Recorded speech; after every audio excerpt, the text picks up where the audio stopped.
പോണേ പാകിസ്ഥാനിലേക്ക് പോണേ. അല്ലാഹുവേ, ബ്രിട്ടീഷുകാരോട് പടപൊരുതിയിട്ട് കാല് കൊടുത്ത്, കൈ കൊടുത്ത്, ഹൃദയം കൊടുത്ത്, തല കൊടുത്ത്, രക്തം കൊടുത്തിട്ട് നേടിയെടുത്ത ഇന്ത്യയുടെ സ്വതന്ത്രത്തില് നമ്മുടെ ഭാരതത്തില് നമ്മളോട് എവിടെ പോകാനാ പറയുന്നത്?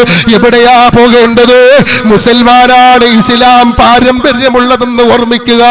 ആരുടെയും ഷൂ നക്കിക്കൊടുത്ത ചരിത്രം മുസ്ലിമിനില്ല എന്ന് നമ്മൾ പഠിക്കണം. അത് പാടാവലിയിൽ മാറ്റിയാലും എന്തിൽ മാറ്റിയാലും ഹൃദയത്തിന്റെ ഉള്ളിൽ നിന്ന് മാറില്ല. എല്ലാ ചെറുപ്പക്കാരുടെ ഹൃദയത്തിന്റെ ഉള്ളറയിലും ഇന്നും ഇന്നും മനപ്പാടമാക്കി വെച്ചിരിക്കുന്ന ഒരുപാട് പേരുണ്ട് പൊന്നുമോനെ, ഒരുപാട് പേരുണ്ട് എന്ന് പറയുമ്പോ ജീവൻ വേണോ, ജീവൻ വേണോ എന്ന് ചോദിക്കുമ്പോ ജീവൻ വേണ്ട, എനിക്ക് ഇന്ത്യയിൽ 6 അടി മണ്ണ് തന്നാ മതി എന്ന് പറഞ്ഞ നേതാവിന്റെ മക്കളായ, നേതാവിന്റെ അനുയായിയായ നമ്മളെ ആരെയാണോ പേടിപ്പിക്കുന്നത്?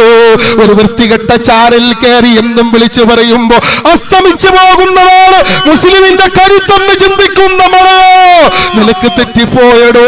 നമ്മുടെ ഹൃദയത്തിലുള്ളതല്ലയാണ്, നമ്മുടെ ഹൃദയത്തിലുള്ളതല്ലയാണ്. ആർക്കും തകർക്കാൻ കഴിയാത്ത അത്രയും ഈമാനികമായ റബ്ബിനെ കൊണ്ടു നടക്കുന്ന നമ്മളെ എങ്ങനെയാ പിന്നുമോനെ പേടിപ്പിക്കുന്നത്? പണ്ട് പേടിച്ചിട്ടില്ലല്ലോ. ആയിരക്കണക്കിന് ശത്രുക്കളുടെ മുമ്പിൽ 313 സഹാബാക്കള് പട്ടിണി